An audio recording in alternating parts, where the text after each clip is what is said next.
अस्सलामुअलैकुम एवरीवन, कैसे हैं आप सब। उम्मीद करती हूँ कि आप सब ठीक ठाक होंगे। आज हम आपके साथ रेसिपी शेयर करेंगे। चावल के आटे की रोटी बनाएंगे आज हम।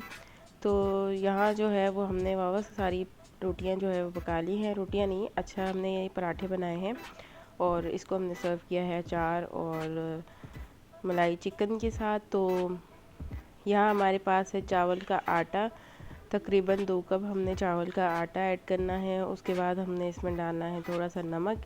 नमक जो है वो आप अपने टेस्ट के मुताबिक भी ऐड कर सकते हैं। उसके बाद हमने इसमें डालना है पानी।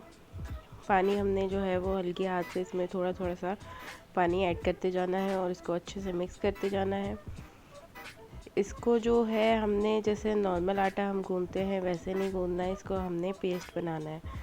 तो थोड़ा थोड़ा सा पानी ऐड करते जाएंगे और इस तरह से देखें, अभी कुछ इस तरह से लग रहा है ये।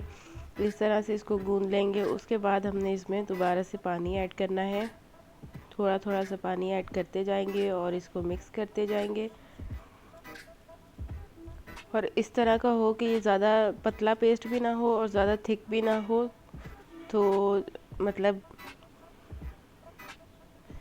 ये रोटी जो है वो बनानी कोई इतनी आसान भी नहीं है, इतनी मुश्किल भी नहीं है। खैर, हमारी जो है वो फूफो आई हुई हैं पंजाब से, तो उन्होंने जो है वो बना के हमें खिलाई थी ये मज़ेदार सी रोटियाँ चावल के आटे की। तो उनको तो ये जो है वो बनानी आती थी, तो उन्होंने हमारे लिए बनाई। बाकी जो है वो ये इतनी मुश्किल लगती है लेकिन है नहीं, मतलब प्रैक्टिस करेंगे तो आपको आ जाएगी। वैसे वो तो एक्सपर्ट है इन चीज़ों में। यहाँ हमने थोड़ा सा पानी और ऐड करना है। हमने एकदम से पानी ऐड नहीं करना, थोड़ा थोड़ा सा पानी ऐड करते जाएंगे और उसको मिक्स करते जाएंगे। और इसमें और कोई भी चीज़ हमने ऐड नहीं करनी है। नमक ऐड किया है। ये देखिए, इस तरह से इसका पेस्ट बन जाना चाहिए। ये इस तरह से जो है जब बन जाएगा, इसका आटा इस तरह से होना चाहिए। उसके बाद जो है वो हमने इसकी रोटियां बनानी है। तो ये हमारा चावल का आटा जो है वो तैयार है। अब हमने नॉन स्टिक पैन पर हल्का सा हमने देसी घी ऐड किया है। उसके बाद हमने 1 कप जो है वो अपना पेस्ट ऐड करना है। उसके बाद यहाँ हमारे पास जो है वो कोई भी आप इस तरह का चम्मच ले लें या फिर कोई भी आप जुगाड़ कर सकते हैं। जैसे हमने जुगाड़ किया है कि हम कोई भी गत्ता जो है वो उससे हमने इसको फैला दिया है। फर्स्ट टाइम में अच्छी नहीं बनेगी तो कोई बात नहीं, सेकंड टाइम में अच्छी बन जाएगी। अब जो एक्सपर्ट होते हैं उनको तो ज़्यादा पता होता है, फिर जिनको नहीं पता होता उनसे तो फिर गलतियाँ तो होती रहती हैं, तो इसमें टेंशन नहीं लेनी।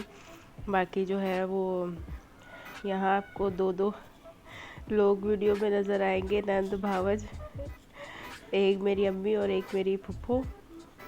तो सुबह सुबह का टाइम था और इन दोनों ने मिलके हमारे लिए चावल के आटे के पराठे या रोटियां जो भी कह ले ये बनाए थे और बहुत ही मज़ेदार बना था। वेल, हमने तो ये फ़र्स्ट टाइम ही खाई थी। वैसे मैंने सुना है कि सिंधियों के घरों में ये ज़्यादा बनती हैं, जो चावल के आटे की रोटी होती है वो लोग ज़्यादा खाते हैं। तो मेहनत भी इसमें बड़ी है लेकिन फिर मज़ेदार भी ये लगती है। कुछ लोग तो इसको साग के साथ भी खाते हैं और वैसे जो है वो अचार के साथ भी खा सकते हैं। बस आपकी मर्ज़ी है कि आप किस तरह से जो है वो खाना चाहें। अब एक साइड से हमने जो है वो पका ली है। उसके बाद हमने साइडों पे इसके देसी घी दोबारा ऐड किया है और देसी घी भी खैर से जो है वो हमारी फूफो लेकर आई हैं पंजाब से। अब वीडियो के थ्रू सबको पता चल जाएगा कि हमारे पास वावा सारा देसी घी आ गया है।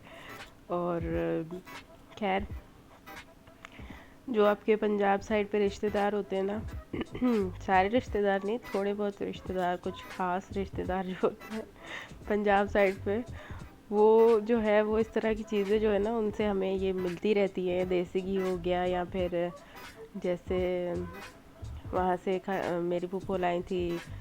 सब कुछ बता दूँ, अब मैं सबको पता चल जाएगा फूफो क्या क्या लाई थी बस मैंने ये बता दिया देसी घी लाई थी, उसके अलावा तो कुछ भी नहीं बताना हमने, फिर सबको पता चल जाएगा। अच्छा जी, तो अब हमने इसको जो है वो बिल्कुल ही हल्के हाथों से अपने इसको पलट दिया है और दूसरी साइड पर भी हमने देसी घी इसके ऊपर लगाना है और बस इसको जो है वो आराम आराम से पकाते जाना है। और ये अब बहुत ही मज़ेदार सी लग रही है ये। और जनाब हमारी मज़ेदार सी चावल के आटे की रोटी तैयार हो गई है, पराठा रोटी जो मर्ज़ी कह लें आप। और देखिए कहीं से भी टूटी नहीं है। मतलब ये कि जैसे होता है ना कि रोटी जो है वो जब हम पका रहे होते हैं तब भी उसके टुकड़े ही निकल जाते हैं, वैसे नहीं है, बिल्कुल गोल गोल शेप में बहुत ही मज़ेदार सी रोटियां बनी हैं। तो यही थी आज की रेसिपी, छोटी सी रेसिपी है और बहुत ही मज़ेदार सी रेसिपी है। तो आप सब ने ये रेसिपी ज़रूर ट्राई करनी है और कमेंट्स में बताना है कि आपको ये रेसिपी कैसी लगी, आपसे ये सही रोटी बनी चावल के आटे की या नहीं। तो मिलते हैं नेक्स्ट वीडियो में। अपना बहुत ज़्यादा ख्याल रखिएगा, दुआओं में याद रखिएगा और चैनल को ज़रूर सब्सक्राइब कीजिएगा। तब तक के लिए अल्लाह हाफिज़।